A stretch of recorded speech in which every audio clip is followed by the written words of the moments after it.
Good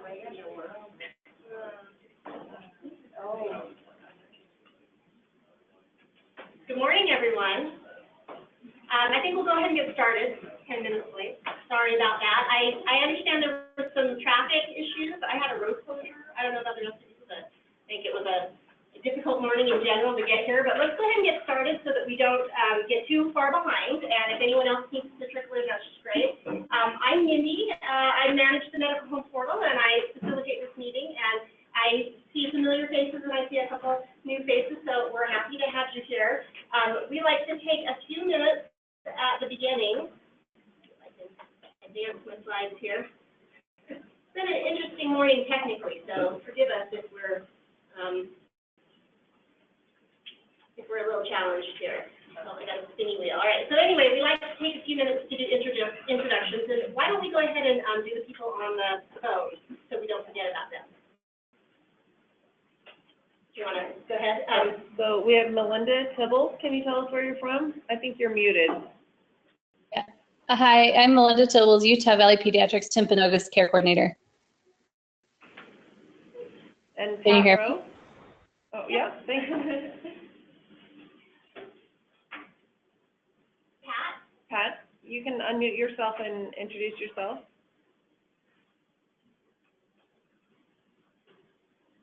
Maybe not. Maybe not. So we're happy Pat's joining us today. She's usually quite vocal. Many of you know that Pat's usually here in person. She had a little surgery, so she's attending from probably home. So welcome, Pat.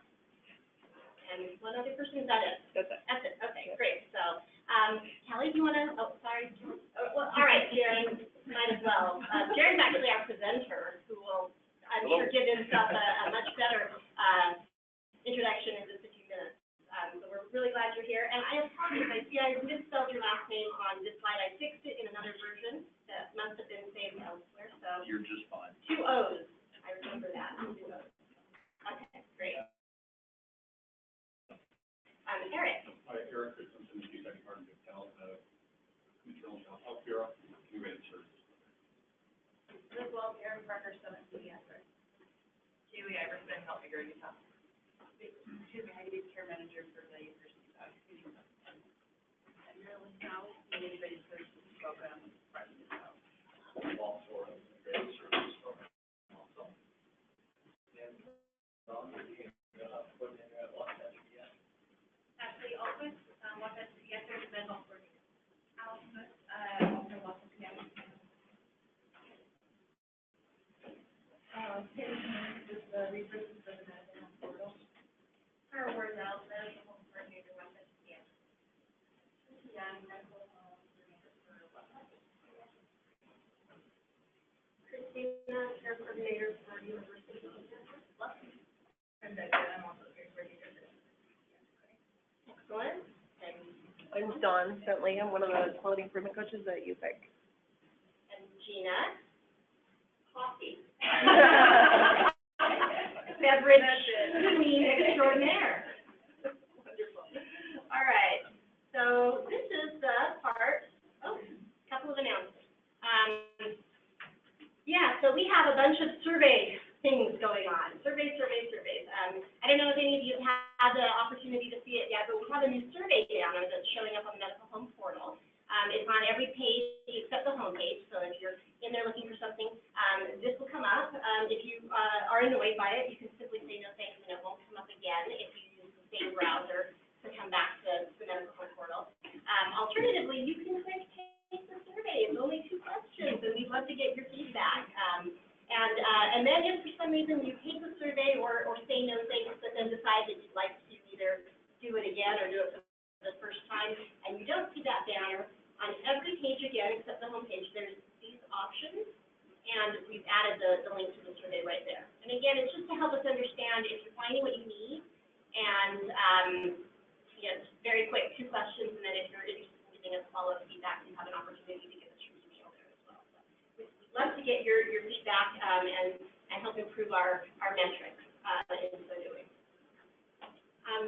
We're also planning on sending out a survey, maybe even this week, to adult providers in the area who may provide some services, both primary and specialty transition in youth. So this is something that we've been working towards for a while, is trying to identify what groups we can survey and ask them questions about that, what their comfort level is in taking, young adults who are needing to transition away from their primary care, pediatric providers.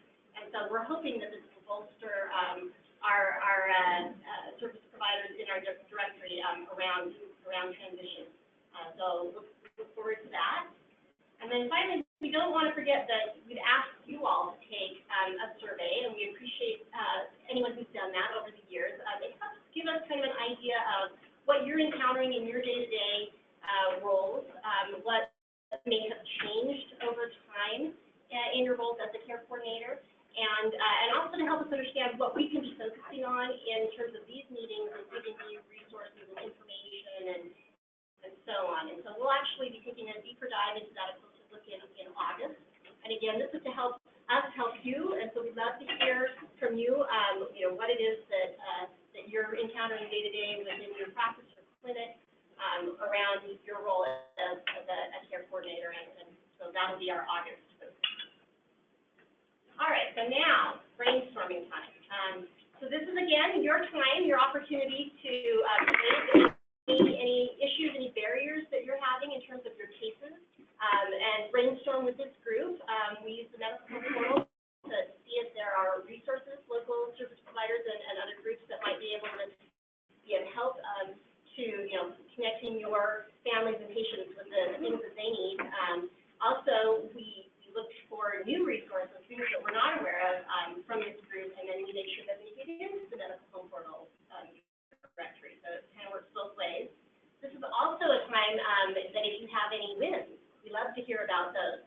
Anything that's gone well, anything that you've stumbled upon that might be of help to others. Anytime you've had a chance to do motivational interviewing, anytime you've used quality improvement in your practices and seen some good results. So this is your time. So please feel free and feel comfortable to share whatever's going on, and we'll see if we can't be of help. I'll go over to the home portal. And while we're doing this, maybe you'll see that survey down here. I think it's just thinking, and I'm probably confusing it by clicking too much. All right, guys. Anyone have anything they'd like to share?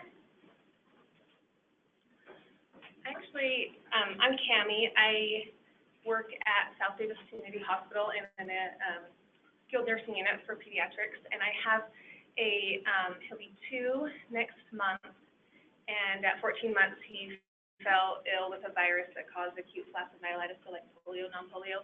And his family, both parents are 19, and they are wanting to move to Fresno, California.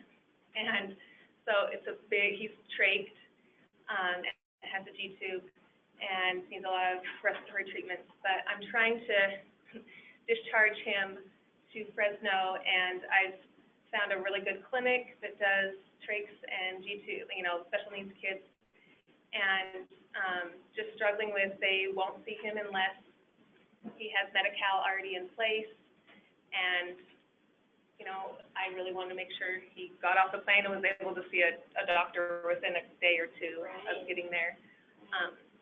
But anybody have any helpful hints on just moving a kid across state lines?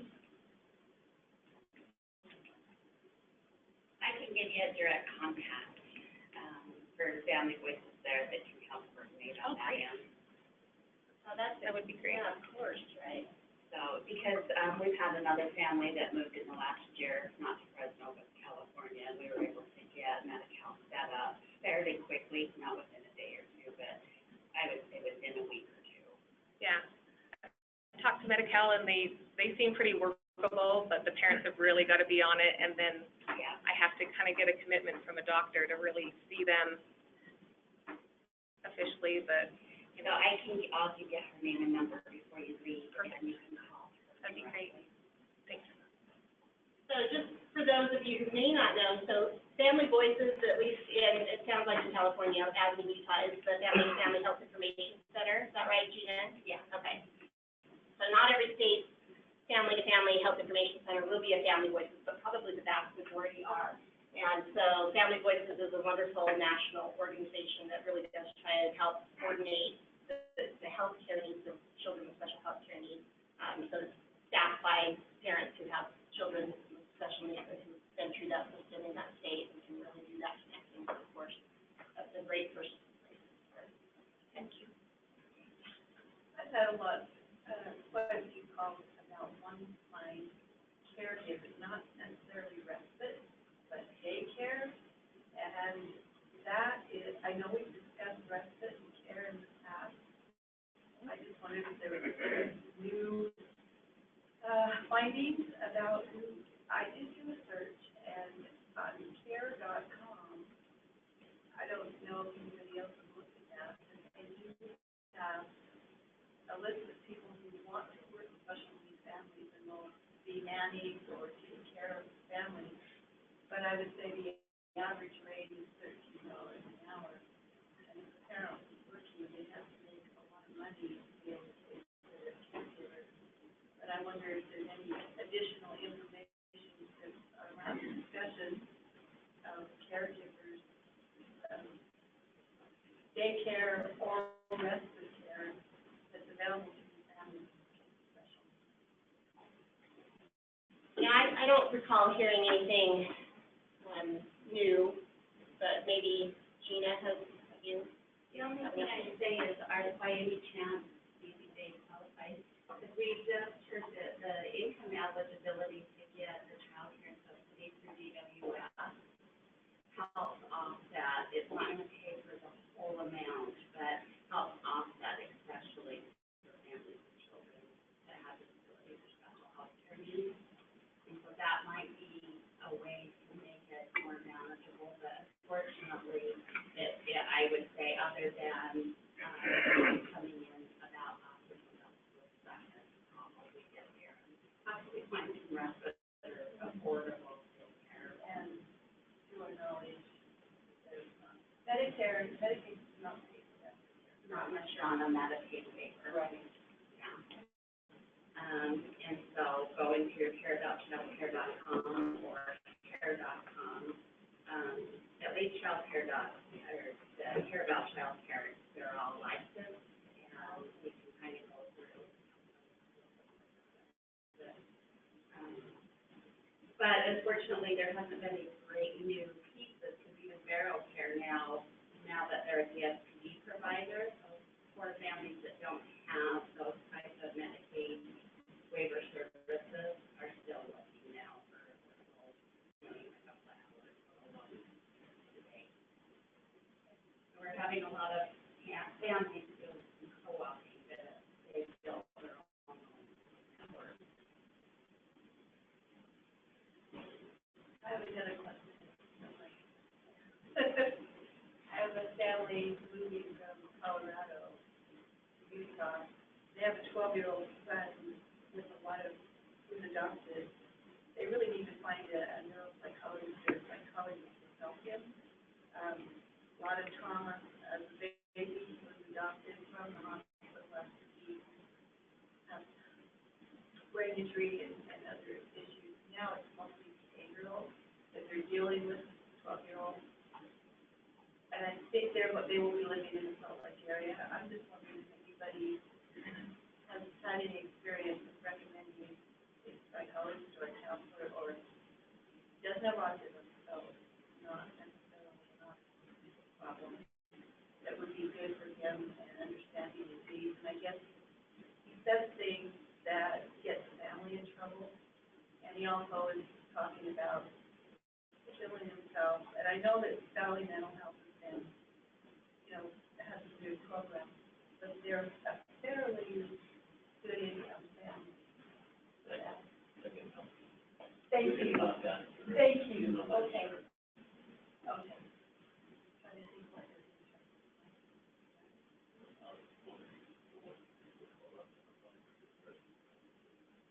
Thank you.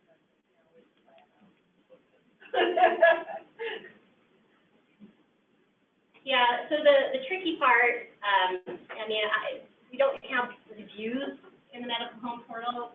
I don't know if we want reviews, that's the tricky. Well, probably not. I'm not sure who would oversee that and manage that, but we certainly have plenty of listings there. Unfortunately, I think at that point, you know, even if you match up the insurance and everything else, still that connecting with the personalities and understanding the nuances of the child.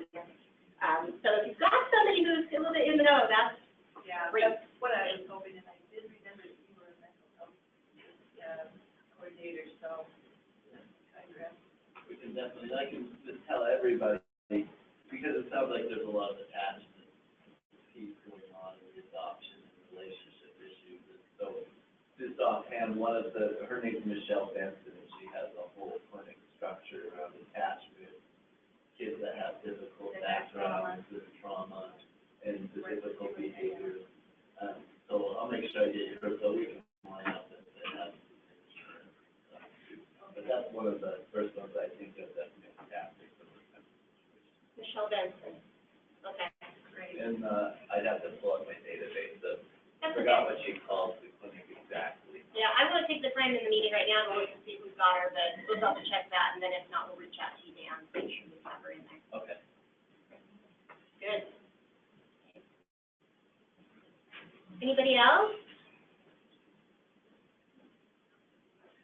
Everything's good? Everybody's, all things are calm? Yeah, Rebecca. I just wanted to make sure, I don't know, everyone in the university got, letting them know that the university developmental assessment center is moving. I just want to make sure the community clinics were all aware of that they will be moving to the Echo building, July 1st. Right. So I'll just say that one more time. The University Developmental Assessment Center, is moving essentially across the street. Yeah. Stone's Throw, but it is a different place, so people should be aware of that. Phone Where, numbers, fax numbers, emails are all the same though, so very that's good. Okay, really contacting. great, okay. But where in that building? You know, yeah. I didn't know. That's all right. I mean, if they just ask at the front desk, Yeah. they'll be directed. Okay. Will that cause any delays in services from yet, or will it improve? Right after that, I know they were gonna have to shut down for a few weeks until they get settled in, I was told, so it will. So the way it'll be. Hopefully, once they're up and running, maybe things will even, it's a nice space, I can say that, so. They also are starting to do some, intake appointments, which I found helpful for a lot of our families, because I know a huge part of the not getting into the clinic is it's hard to fill out the package to get in. But so if they ask, if it's a family that's really struggling to get that package completed and ask for PTO to get in the clinic, you can tell them to ask for it. Okay, that's good. Did everyone hear They're that? calling them a welcome visit. It's done with a mid-level provider who is getting a real in-depth visit. It can be telehealth on some of these for distance folks, or they'll do it in person. And it's to make sure they get into the right provider right off the bat. So they, if there's a series of kind of rule outs, if you will, let's say for autism or something, they can get that whole sequence set up appropriately, rather than sometimes the family shows up, they didn't present great history on those forms, and then it's a little bit of Roger Dodger after the family gets in the right spot. So I think I think it's a good use of time, and probably best use of time for the families ultimately in the long run, as they're getting evaluated and diagnosed. Good. Great. Okay, well, not sure, maybe we'll verify. Actually, Kay, didn't you just get in touch with Amy? Or rather, the other way around? Yeah. Right. I guess we'll follow up, see if it's appropriate to include the intake, appointments in the service booking here. Just off of what Dave said, I want to throw out that they will not be traveling to remote sites, so they have been going to Moab, Blanding, Richfield, Vernal, and Price, and St. George. Thank you, I just heard that one. And starting July 1st, they will not be making those trips. They're encouraging families, where appropriate, to use or take advantage of telemedicine. And they're also trying to encourage families to tolerate for some of those visits you just can't do on a TV screen. Okay. we'll update this record for sure. Make sure that the traveling clinic part is not there any longer, which is a shame. Okay. Thank you, Becca, for reminding us of that. All right, guys, anything else? Everyone's summer going okay so far? Any great vacations planned? Any fun, exciting things? Quiet. Okay, well, let's go ahead and turn the time over to Jaron. We're really pleased that he's going to join us. There, I got your name spelled right on that one. Good. So, yeah, we'll go ahead and let you introduce yourself and have you take it away, and I can help pass out anything that you'd like. Yeah, I will actually, if you don't mind. Sure. I'm not easily offended, so the fact that, my last name is, was spelled with an E instead of an O, I think will be okay. If that's the worst case that happens today, I think we'll be all right. But thank you very much, Mindy. I really appreciate Mindy. Was okay there? You bet. Okay, all right, good. I really appreciate Mindy inviting me to come and to visit with you guys today. Maybe before I get started, though, if you don't mind, and if someone is willing and brave enough to educate me as far as who are the individuals that I'm speaking to. I heard a lot of care coordinating. I understand more or less on the pediatric side. Okay.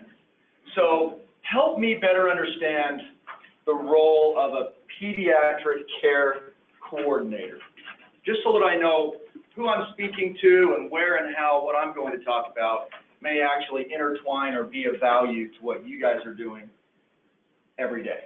Who's willing and brave enough to give a job description here? Well, I think we're coming at it from lots of different angles. Okay. As you heard, Cammie's at a care facility. Okay. I'm at primary.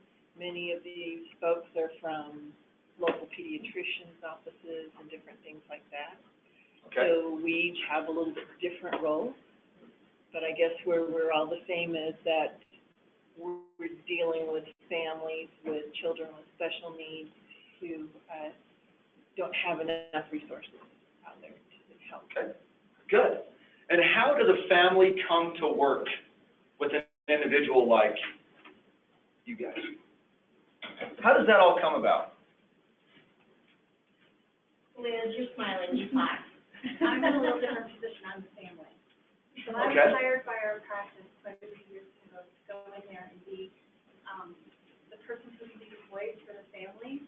So how that looked originally was we walk into the clinic and keep telling the doctors how it looks for a family, especially your kids, how it could change. And ultimately, I work side by side with our care coordinator. She does the medical piece and I do the research piece. And so I'm selfishly here for myself. Okay, good. Well, I'll be honest. I selfishly, in some respect, are also. And what I mean by that is, as Mindy mentioned, I'm going to talk today about special needs planning, and some of you might be saying, well, what the heck does that mean? As a certified financial planner, but I'm also the parent of a special needs child. I have an 11-year-old daughter who is my oldest, Lily, who has an intellectual disability. Okay. And so I think it's a little unique because I get to come from this at two different angles. Okay.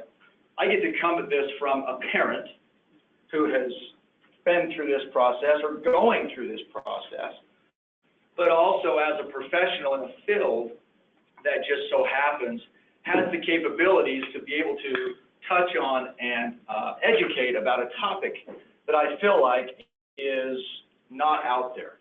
Okay, so in some respect, I'm being selfish as well because we don't have a care coordinator. So that's why I'm wondering, how do we get in touch with people like you guys, right? I've had some very good neuropsychologists. I've had some very good doctors at the University of Utah, some very nice and good geneticists that we've worked with. And I mean, I can run the gamut, as all of you guys know, of all the professionals that we have been in touch with. And I really feel like that the only resources in which we have had have been through our neuropsychologist and through our doctor at the University of Utah. And then that's it. And then primarily from there, it's been Leslie and I, who's my wife. And so that's my selfish side right now, wondering who helps and how that all works and comes about. So from that standpoint, that gives you a little bit of sense about some of my experiences, which I hope to learn from some of you as well, just as much as I hope that I can educate you guys on a topic as well. As Mindy mentioned, my name is Jaron Poulson. I am a certified financial planner. I've been doing this for 17 years. I'm also an associate instructor at the University of Utah out of the College of Social and Behavioral Sciences Department. I teach a undergraduate financial skills course there as well. And so we have a lot of finance going in our world and in our life. And it's a topic that I really, really enjoy. My practice is primarily traditional in the fact that when I go to work every day, the majority of people that I'm working with are people between the ages of 45 and 70 who are all of a sudden realizing that retirement is coming upon them quickly, and they've realized that they've done very little to nothing in preparation for it. And so one of the areas that I work in primarily is retirement planning, asset management for people, estate planning, tax planning, those areas. That is my traditional practice mostly. But my practice changed when we started going through our situation with my sweet daughter Lily, because I've always known and understood that individuals with special needs have some unique challenges when it comes to care, when it comes to money and finances. But really at the time, about 11 years ago, had just heard topics on it and discussions in regards to it. But now, all of a sudden, as we start going through this process, when Lily was really very early on, as she was delayed across the board in pretty much everything, that we may have an interesting future upon us. And at that time, this special needs planning became a little bit more personal to me. Okay. So to be truthful, that's how I came about in my practice in carving out a piece that focused on working with families with special needs children when it came to special needs and financial planning. So that's where I come to you today. And is there anybody in here that can tell me what are some unique financial challenges that families endure when it comes to a special needs child from each of your experiences in working with families? What are their biggest concerns? Okay? And Marilyn, expound on that for me. When you say caregiving, in what way, shape, or form? There's a lot of different ways. One, if they are employed, finding a caregiver that understands the child's special needs, being able to pay for it.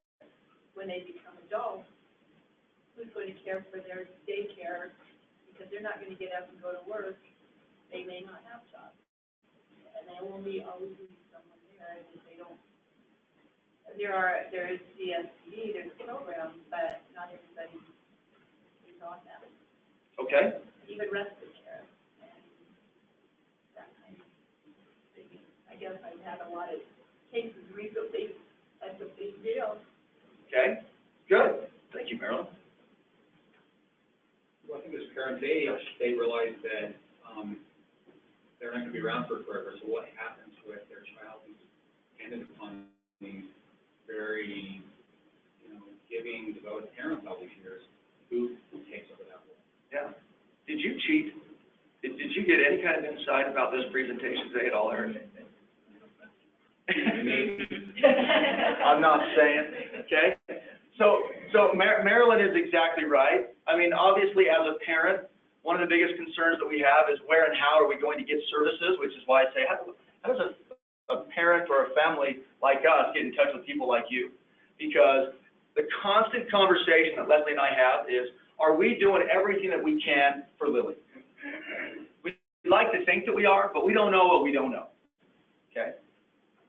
But then, the second thing that keeps Leslie and I up at night is exactly what Eric touched on, right there. And I would say would be, and if not, should be, the major concern that families should have is that while I am here now, absolutely, and yes, I am going to take care of my child. They may not ever get out of the home. They may be with us forever. And this dawned on me when Leslie and I were in, sorry if I get emotional at times throughout this, I'll just tell you. There's two pieces right now. I'm a baseball coach, okay? I coach my son's Super League team. They're 9, so it requires a lot of yelling. So part of my voice is that. The other part is that I may get emotional a little bit, so I'm going to blame it on the baseball and lack of voice. Okay. But Leslie and I were in Hawaii, and we were at a restaurant on the beach. It was beautiful. Who's been to Hawaii? Just raise your hand. Okay, great. But we're sitting there, and there's an older couple there who probably were in their, I would say, early 70s. And there they sat with their Down syndrome son.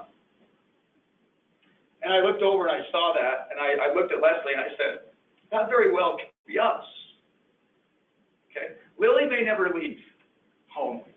She may never have a chance to be married or whatever. But that was the first time that that became a reality to me. Okay? Sorry. So then the concern came is that, well, of course, we're going to take care of it while we're here. But boy, what happens when we're gone? And then when we're gone, who's going to take care of her? Because we know right now at a very early age, she's not going to be able to manage resources on her own. Okay, I mean, we know that right now. And so, who's going to be her caregiver? Okay. And I don't know from your experience, I mean, how many parents that you're working with right now are actually thinking about that?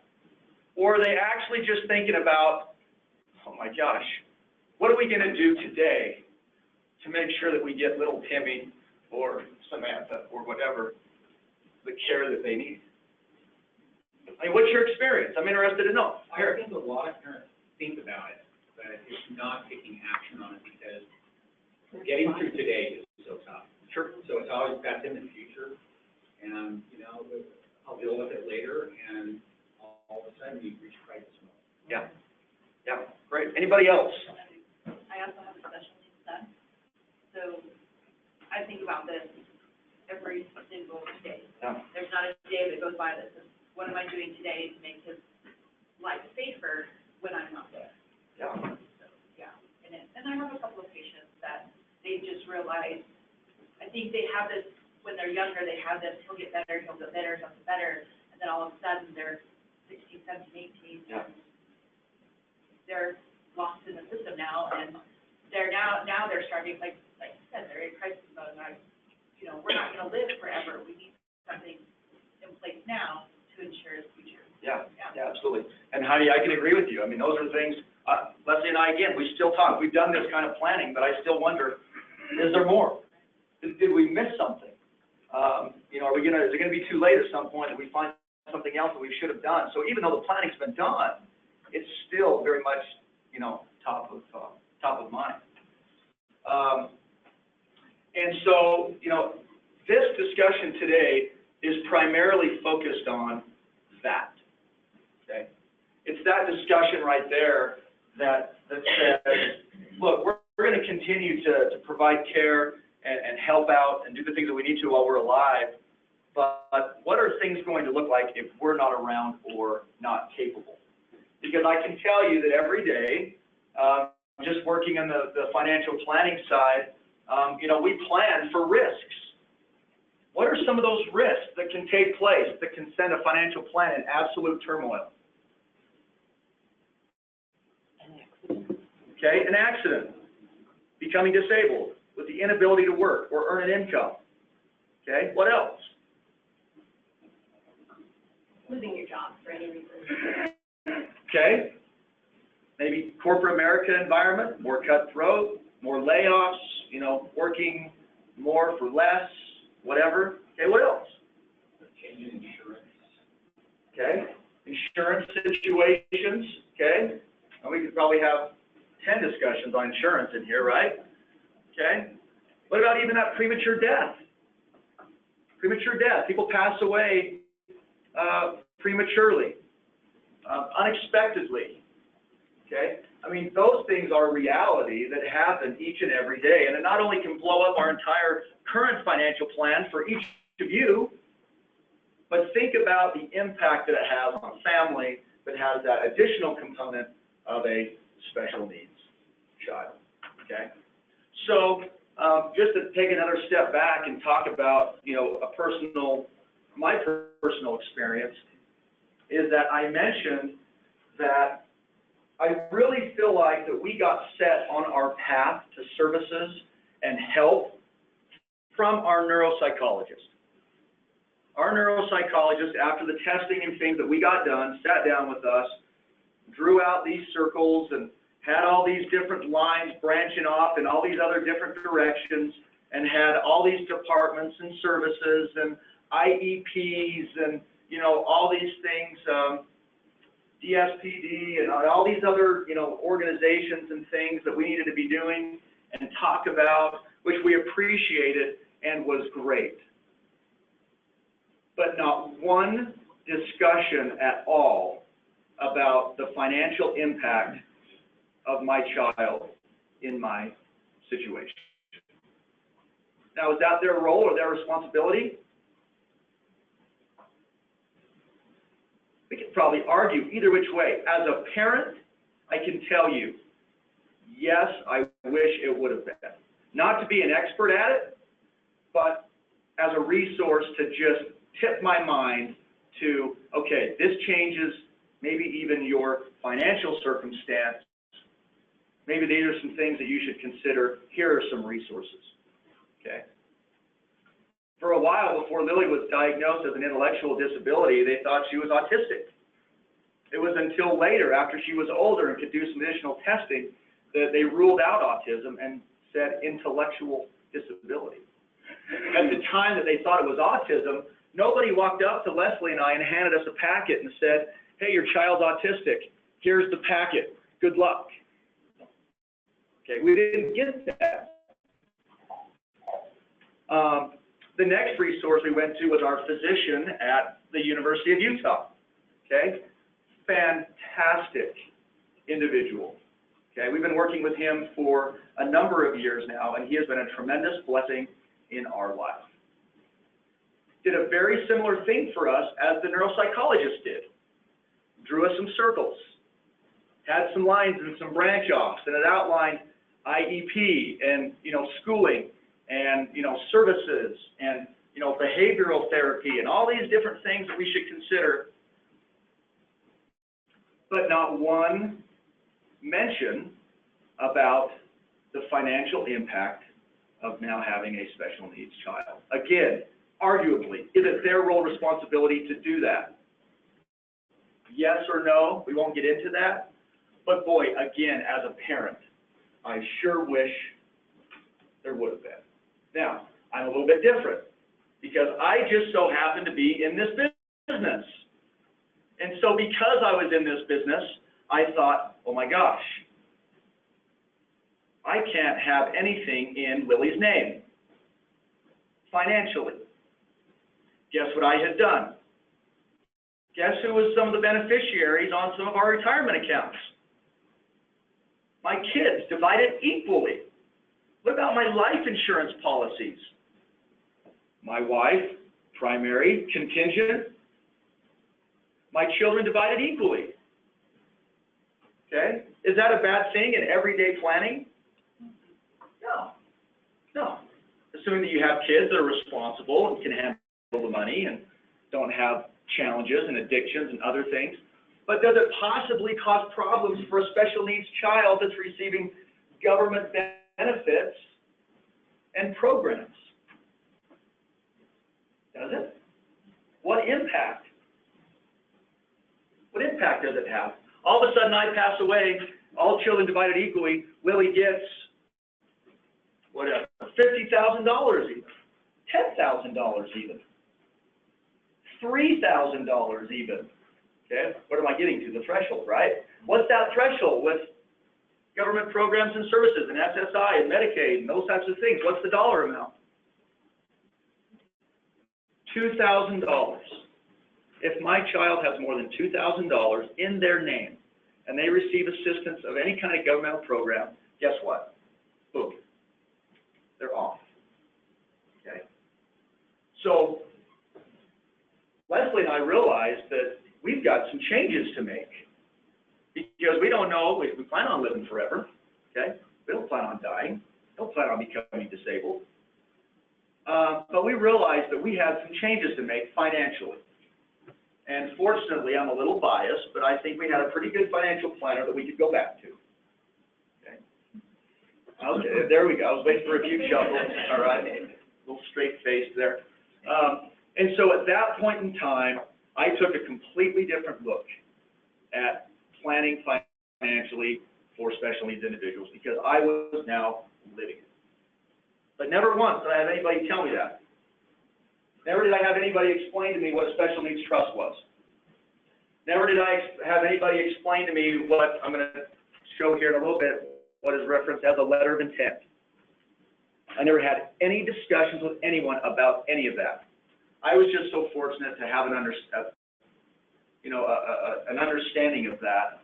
Because actually, when I went through and earned my certified financial planning certification, there was actually a section in there on special needs planning, okay, which is where I really gained my first understanding of planning in these situations. So that's my introduction, now that we're halfway through, right?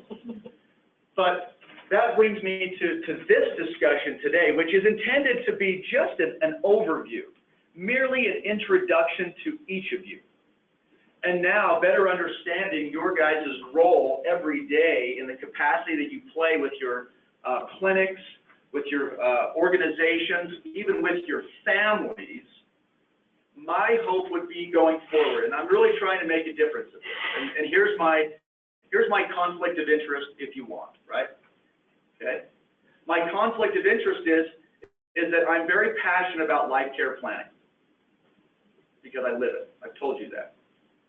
But the conflict comes in is that I also do, ironically, the planning.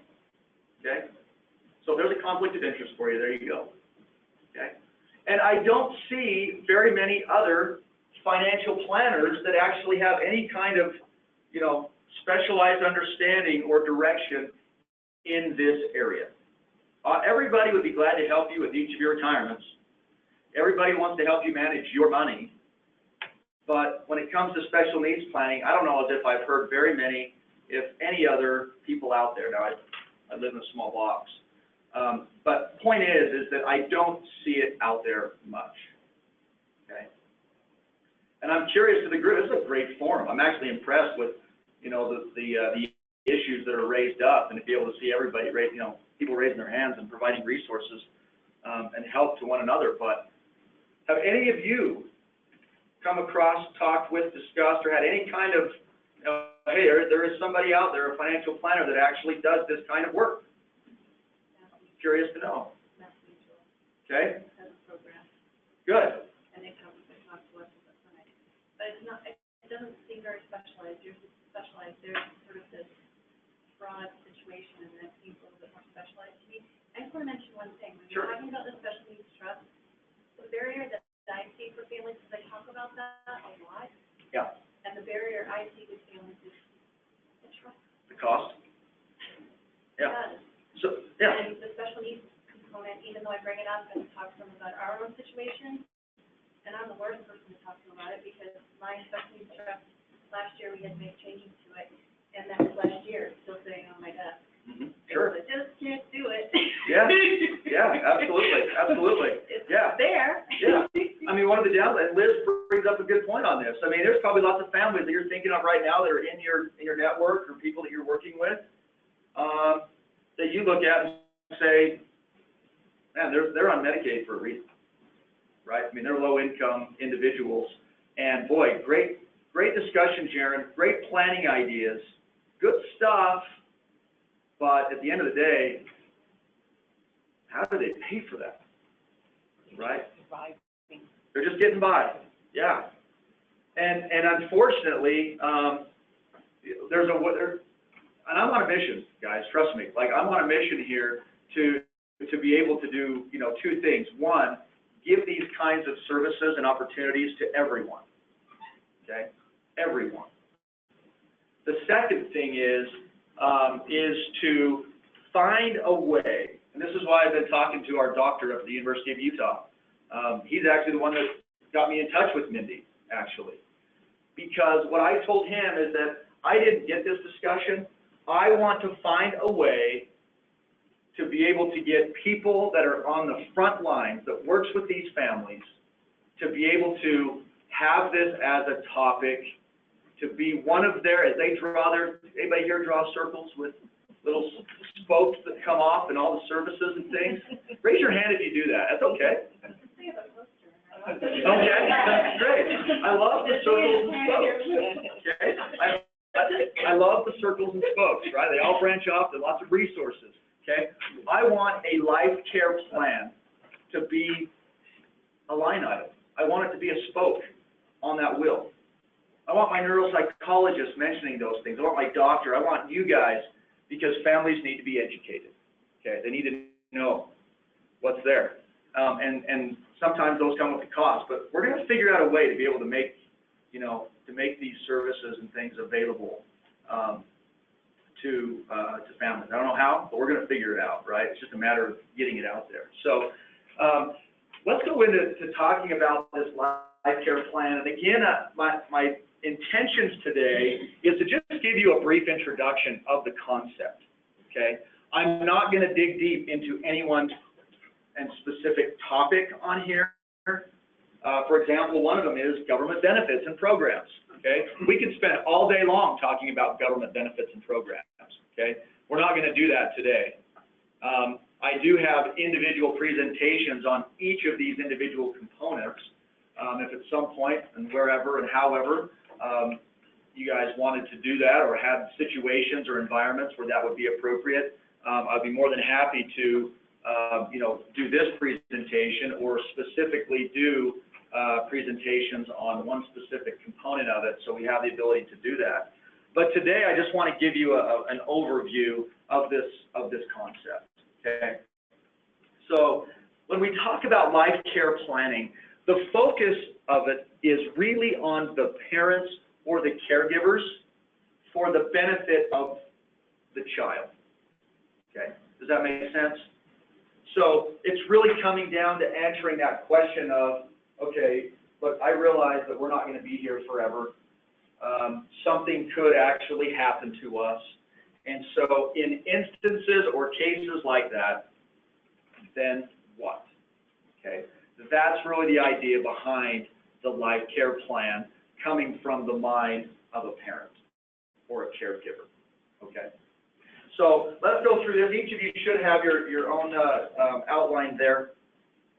But as we talk about this, one of the things that we set out to do with this life care planning is really designed to help parents and caregivers set goals, set objectives, give direction, okay? Provide a roadmap, provide a game plan, okay? So that's really the intent and the purposes behind this kind of planning, with the ultimate goal being how do we provide the best quality of life for our individual, okay? How do we provide the best and the most quality care and life for our individual? So one of the things that we do is we start out with better understanding where the parent or the caregiver is coming from, okay? What is the vision of the parent or the caregiver? Okay. From your guys' experience, I mean, what would you say the vision of, as you work with them and talk with them, I mean, what's a common vision that you see that these parents have for their child? Yeah.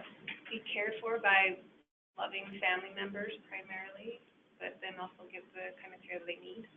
Sure, okay, good. And when they talk about the kind of care that they need, I mean, what things are they talking about? Or what are they bringing up to you? Like anything from respite care to the medical equipment that they'll need in the home to be able to have their daily cares being met. Okay, great. Thanks, Kenny. Anybody else? Any other visions that you take away from any of your families? Okay. Well, oh, Eric, yeah. I just know that every parent wants their child to live to their fullest potential, so to be able to, you know, if able to work, or if able to live independently, or meet any of those stages, not always is the case, or not always the reality, but I think every parent wants their child to really be able to fulfill their greatest potential. Yeah, absolutely. Again, as a parent, do I want Lily to be able to live on her own one day? Absolutely. Do I want her to, would I like to think that she's going to be able to be married and have children? Boy, absolutely. Okay. Do I think about her education? Can she go on? You know, should I be putting money away in an education savings account for her? Boy, I sure would like to hope that she could go and attend the U. Right? Sorry, a little partial. Okay. All right. Wherever else she chooses. Would I like to think that she could do that? Absolutely. Would I like to think that she could get a job and earn an income and have experiences through being out in the workforce? Yes. Absolutely. Okay? That, in my mind, would be the best quality of life that she could have, and that as parents we would want her to have. But as Eric mentioned, is that a reality? Is that a possibility? I don't know. Who knows?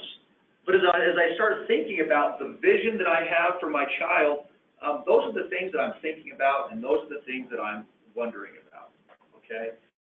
And so, and along with that, as I've outlined on here, is also, you know, the care, getting them the best medical care, services, resources possible. Okay? So these are the things, again, that I'm thinking about, not only while I'm alive, but even more so if I'm not here. Okay? If I'm not here, how is that vision for my daughter continue to be carried out?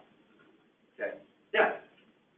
So I think the worst fear any of us families have is the fact that if we're not here, our kids become a bed number and have no idea how they're going to be treated and how they're going to be cared for. So that's really what got us into looking at how can we make sure that at least if we don't have any surviving families, that my child goes to the doctor's facility, because I still want my child to have an identity and have as much.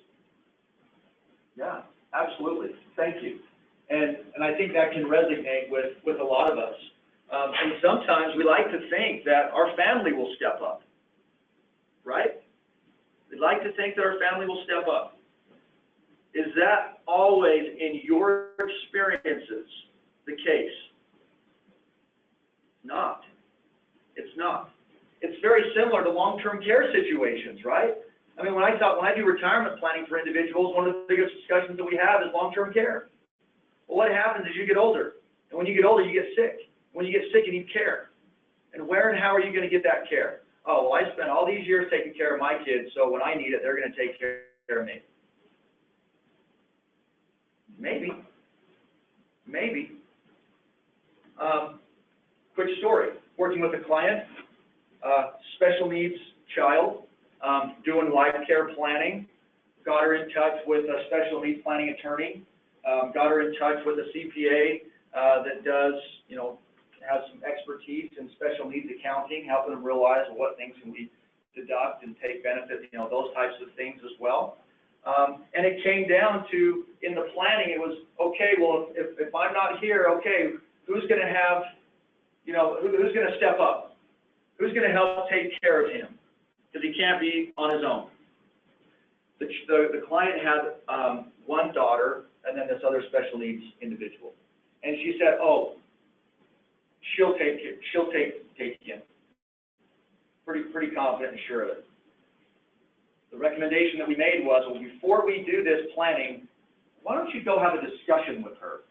She's married, she has her own children, her own families, whatever. And so we highly encouraged her to go and have that discussion with her daughter, saying, I'm doing this work, just so you know, this is what I'm thinking. How do you feel about this? Unfortunately, she came back a week later and said, I talked to my daughter, and my daughter said, Mom, I can't do it. I can't do it.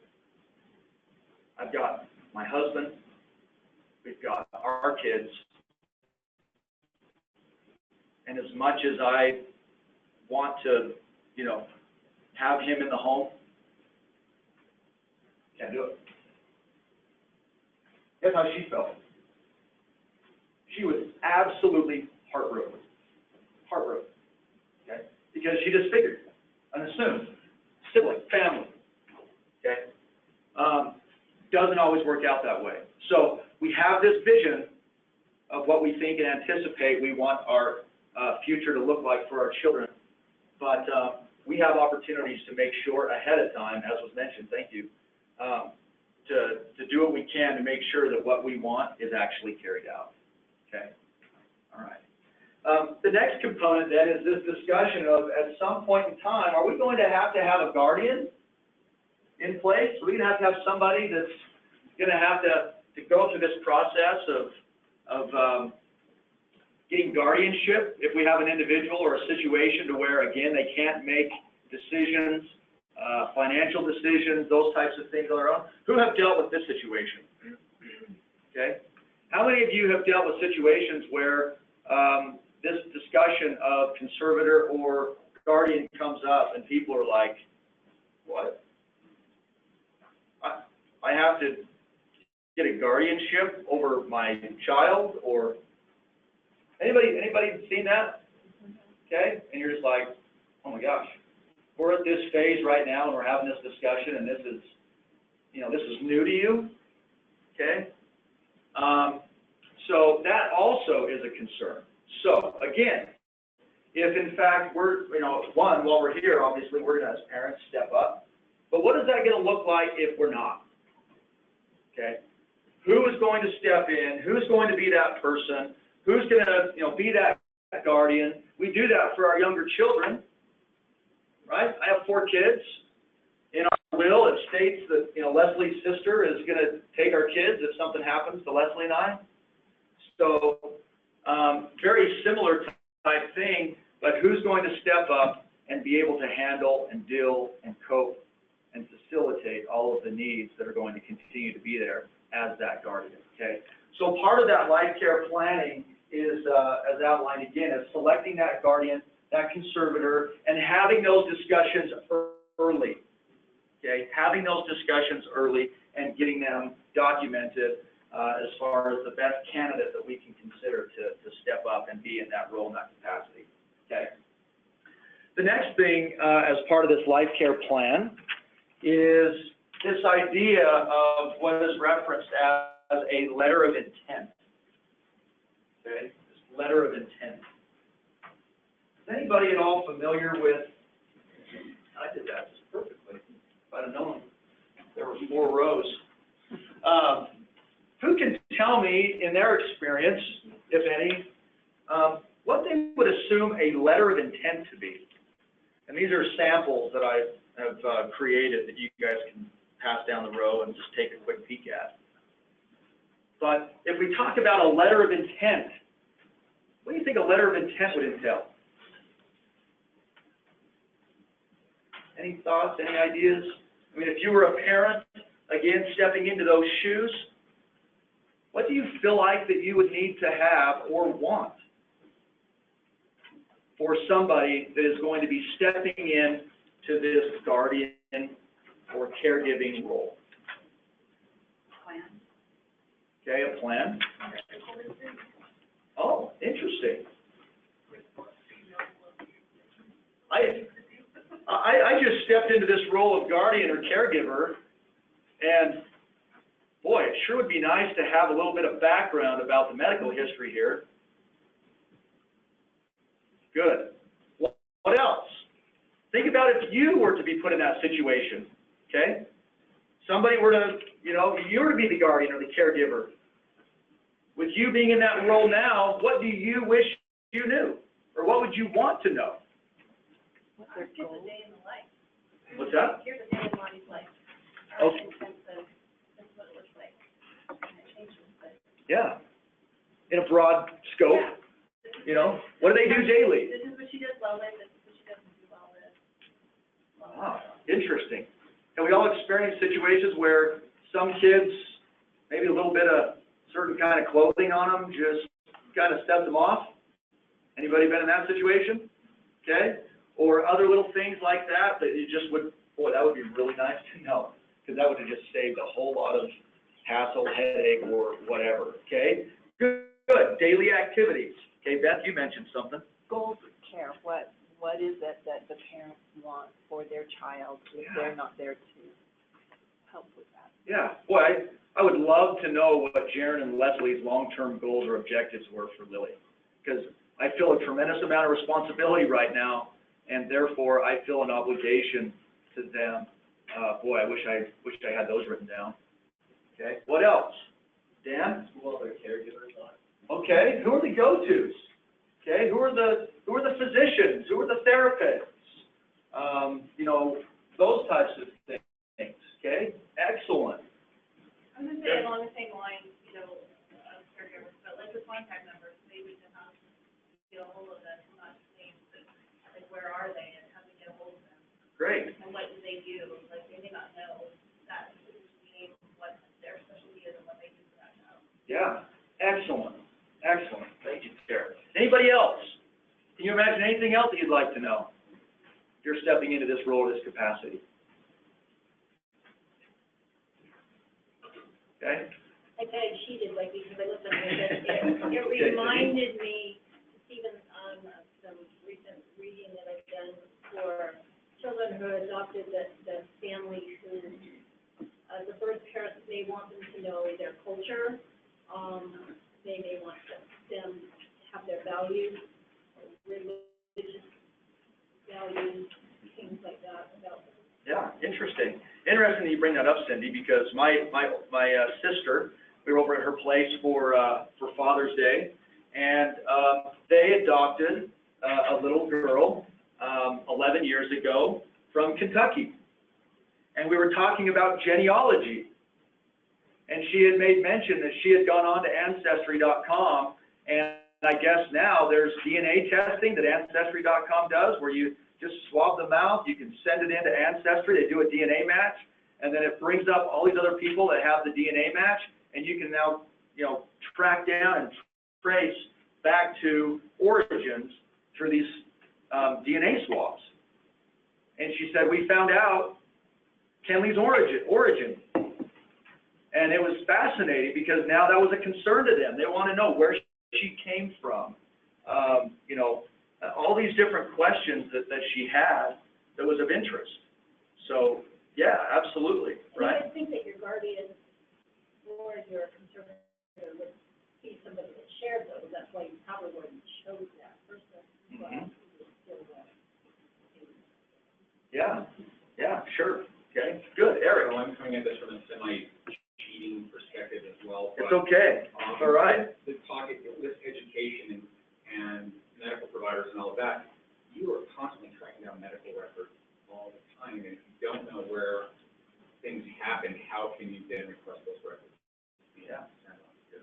Going forward. Yeah. Excellent. Excellent. I think we could all agree that there's an education there that could be had for that guardian, for that caregiver, or whatever. That is exactly what the letter of intent is designed to do. Okay. Now, as each of you have seen it, we can all be cheaters now. But as you can see the topics of discussion in there, boy, how nice would that be to be able to sit down, have that completed, filled out, because I don't know when I'm going to be disabled, incapacitated, pass away prematurely, and at that point in time, could be too late. So a little bit of advanced planning and direction, completing this, maybe considering to update it on a regular basis, maybe part of your estate planning or whatever. Having that letter of intent is extremely valuable. And you can see where, again, in your guys' situation, having somebody sit down and complete this early on in the game can be a real benefit, not only for themselves, but also for the others as well. Okay, so there's that letter of intent. There's nothing legally binding or legally prescribed about this. No, not at all. It's just more of a documentation of what are, you know, what are my goals, what are my objectives for my child. These are some little bit of insight into their world from my perspective. Yeah. And if I could go back to your discussion about guardian service. So at what point is it required and what are the processes? Okay. Due to time, we kind of have that be a separate topic on there. That's a whole other realm, right? People that have dealt with that arena. But yeah, I'd be glad to answer that question. Okay. So that is the intent or the communications of the desires of the parent. Okay. The next component in the life care plan is then reviewing that current financial situation. Okay. The next step is for the parents to be able to sit down and do their own planning or financial assessment. Okay. We're sitting down and we're actually doing two components of planning in this case. We're doing planning for the parents because the parents need to understand their financial situation, what their future looks like, because one day I'm sure that parent wants to retire. Okay. So they're looking at it from that perspective, and then from our resources and our understanding, okay, then what do we need to do for our child as well. Along with that as well is we're looking at government benefit programs. Okay, what are the options to be able to be considered there? What family help or assistance financially? There might be a grandparent that wants to gift money to the child. There might be inheritances that might possibly be to end up being received. There might be insurance benefits, life insurances that might come in from employment, personal insurance, and other things. Okay, so a good review of all of those assets are very important. Why? Primarily for beneficiary and how those assets are passed on to assure that it doesn't mess up any types of assistance programs, benefits, or whatever. Okay, so going through and doing an assessment of each of those components, and I'm being really brief on each of these. One, I'm looking at the clock, and two, I know we could go a whole lot further on here. And then the last component is then doing the estate planning. Okay, this is where we get in and talking about having those wills in place, having the family trust in place. One of the biggest misconceptions that people have is that the only time you need a trust is if you're wealthy. Okay, only rich people have trusts. Okay, thank you for already knowing right here and now that that is not the case. Okay, that is not the case. All right, the biggest reason why people have trusts is due to this discussion and this topic of what's known as probate. Okay, probate, it's a court-ordered process where the court oversees the passing on of assets. And if you have a home, is there a beneficiary listed on your home? Do you list a beneficiary to receive your house? No, you don't. It's just in your name or joint name. Well, if those two people aren't around to handle the transaction on the home, who does it? Nobody has that legal right. So where do you have to go? To court.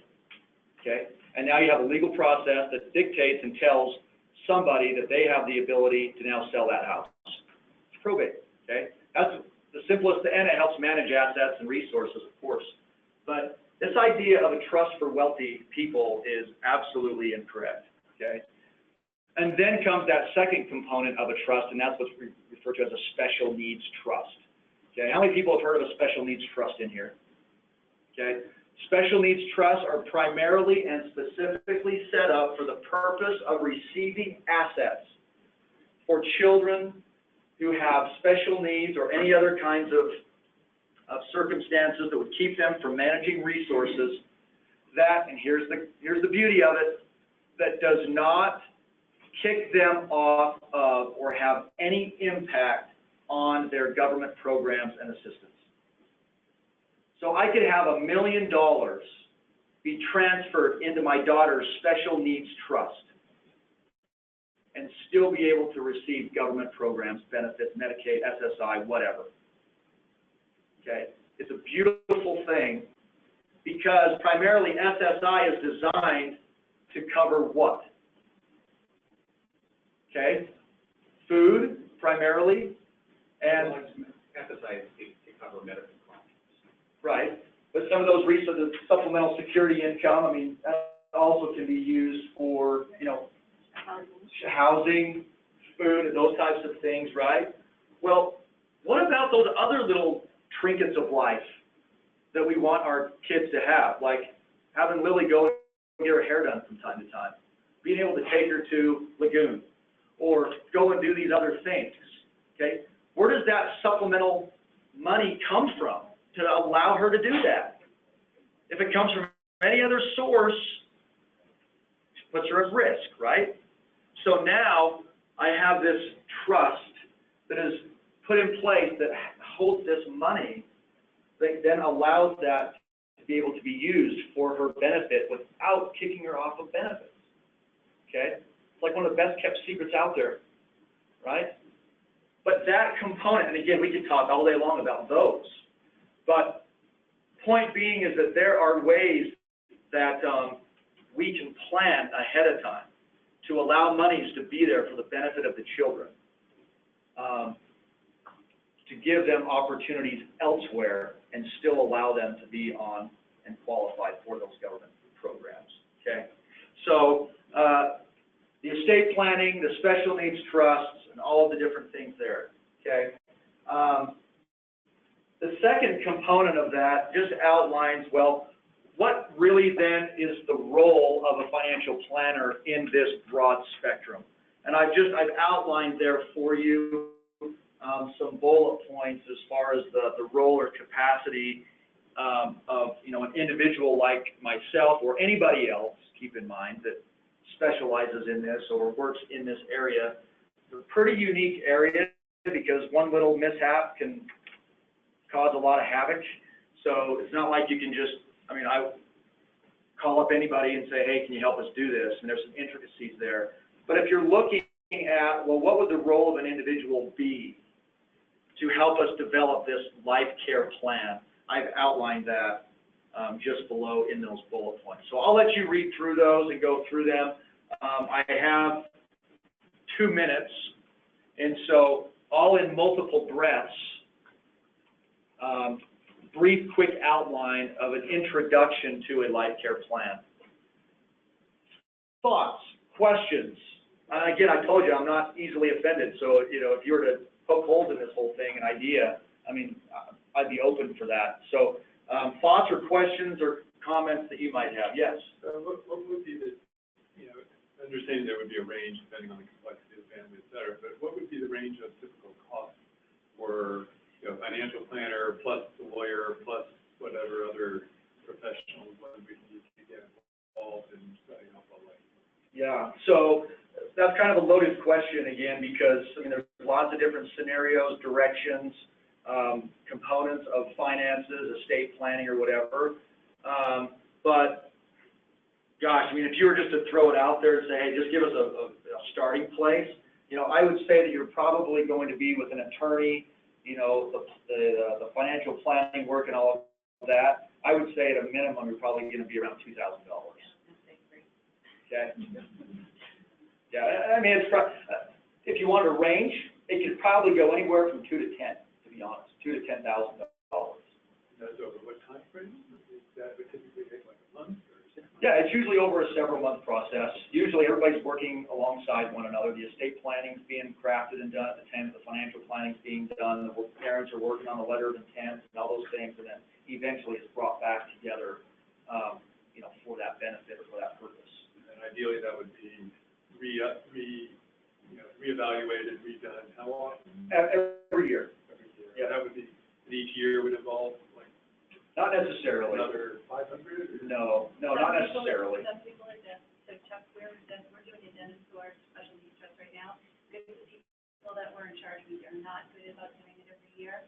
The people that were in charge are no longer gonna be part of Lenny's life, so the addendum is 500. Yeah, so there may be where there is some additional drafting or work needs to be done, there might be a cost there. But if you were, you know, in my situation, I get back with everybody once a year, and if we look at it and say, hey, all is well, nothing's changed, good.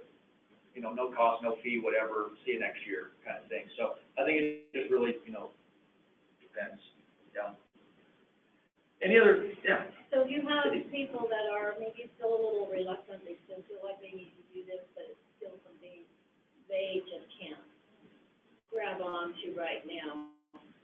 Are there things that they can do on their own? Can we get copies of letters, so that they, you know, they can. Wouldn't it be great to put them on the website? Is that something that you own, this letter of intent?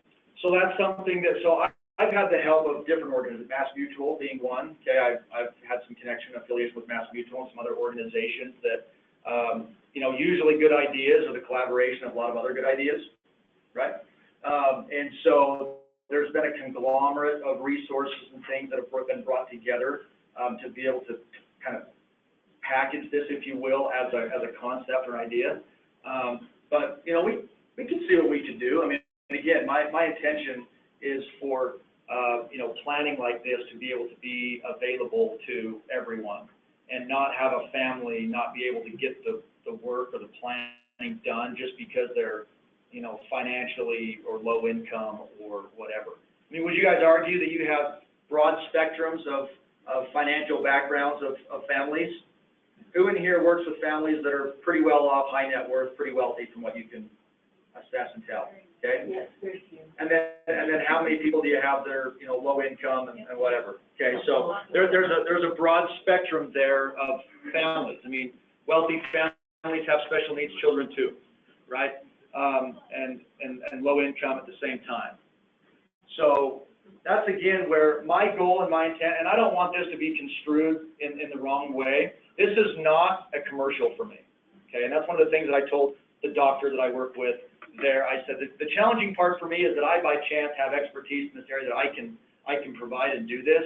But as a side note, it's just as a parent, as someone that wants to be a resource and has the ability to do it, I want to get it out there. So depending upon how you want to view it and look at it, you could be a naysayer in any which way.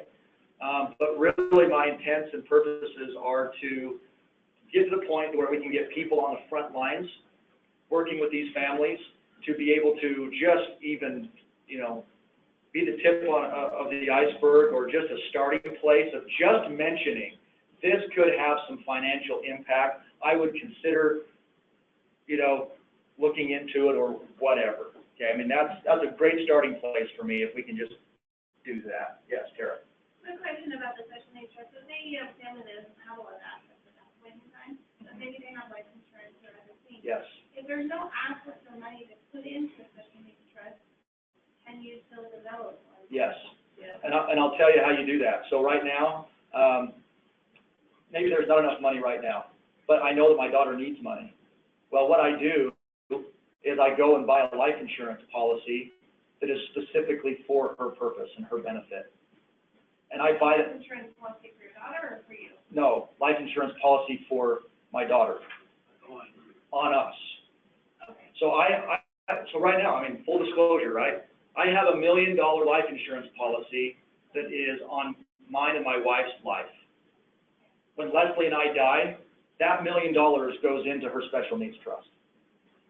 And that's in addition to other life insurance you have? No, the other life insurance and my other assets go to my other kids. So you have two separate life insurance? Yes. $1 million. I have a policy specifically for Lily. Cost me $100 a month by paying a premium. And so when I die, she's going to get, that's how that's going to get funded. And then all my other money is going to go to my kids. Life insurance, retirement accounts, other things. And there's going to be a clear separation there between. In a regular policy, you split up? Absolutely. So I can do my personal life insurance policy, I have those too.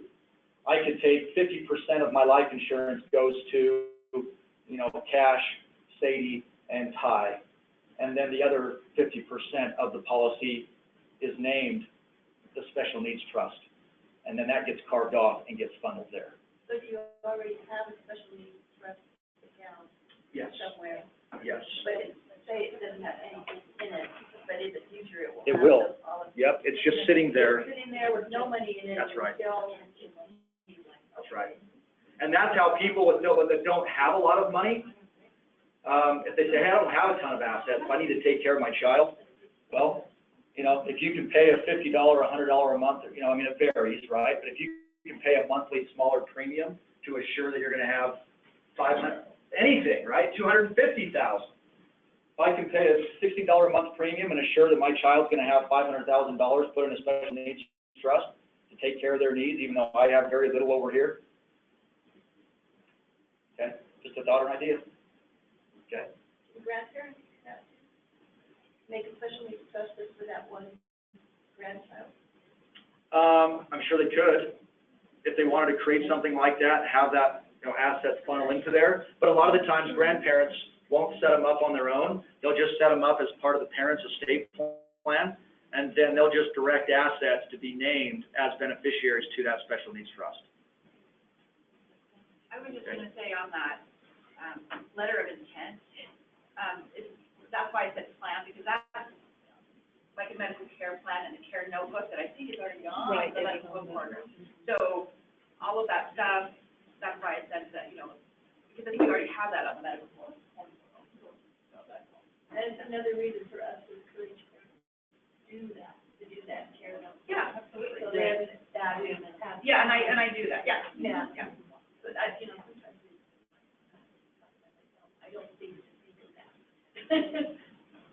Well, especially if it's a kid that's gonna have hospitalization, Mhm. it's so important for parents to bring that That notebook into the hospital where they can just hand over a sheet of medications and doses and, Yes. you know, concentrations, because in the moment, it's hard to remember. They do it every single day, but what's that concentration of that Right, what particular is, yeah, medication? what is this medication for? Yeah. Absolutely. It I do makes those transitions so much smoother. Yeah, and I've printed it off and given it to my patients and stuff, so this is just an added.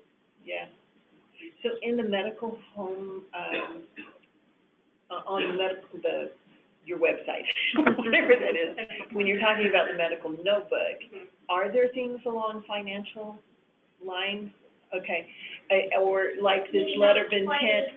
Yeah, maybe not quite as focused as what we're getting So like here, yeah, but even the- Gina's gonna know better about that. Yeah, because we developed it, and it does have some Yeah, it financial pieces in it to add to that, but where they can. Is there? Well, and one of those, I just maybe speak to that really quick, and one of those things too that I think Mindy has asked me to do as well is to, on the medical home portal, go through, and she sent me some links of some of the information that's out there now to revisit, to rewrite and add some things. So that's part of one of the things that I hope that I can provide as a resource to you as well, as to add, if they're not there, add some of those resources, add some of that information, and that's one of the things that I'm going to try to do to help out, as well as information out there.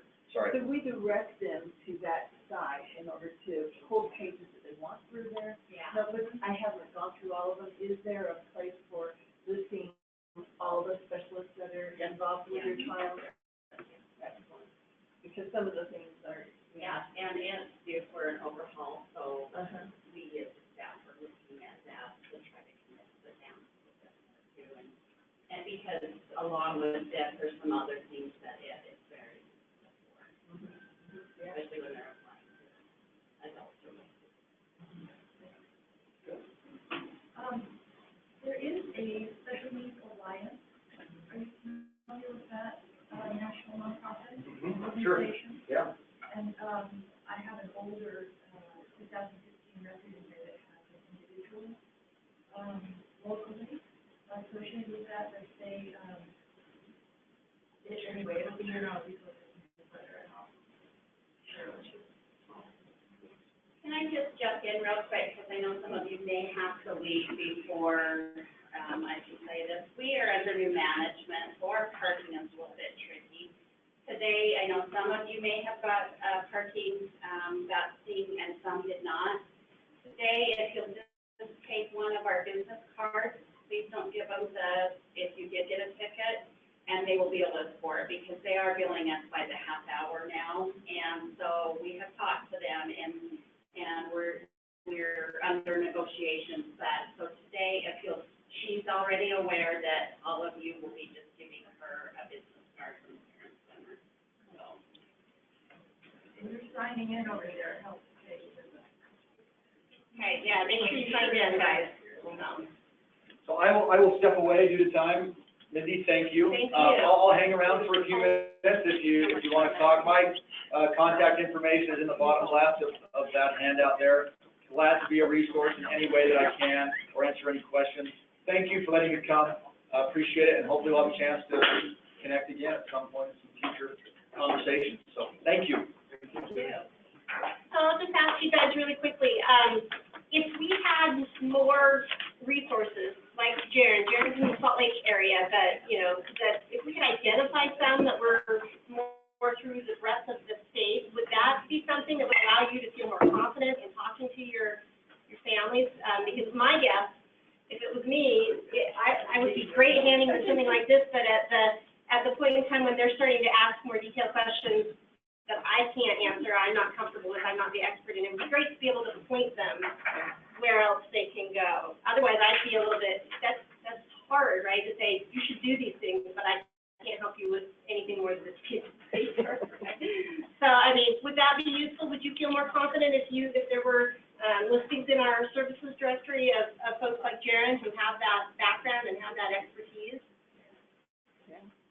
We'll see what we can do to try and find out who those folks are. And also get families with you. Yeah. Tell you. Yeah. That really works well for me. Yeah, and so we'll hit you up. Not me. Not this. I'm one of those people who can retire one day.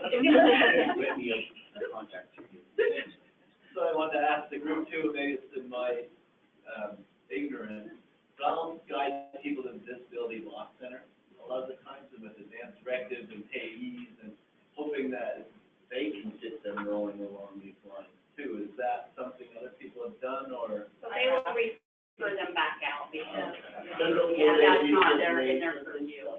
Huh? Will they at least get me? They'll get general information to call, like, guardianship associates to get started with Okay, their, and talk about special. special needs trust, ABLE accounts, and all of that, because ABLE account was another one that. I pulled up their site and looked at focus areas while we were chatting at that page to see, like, they're always go-to for a lot of things, but not.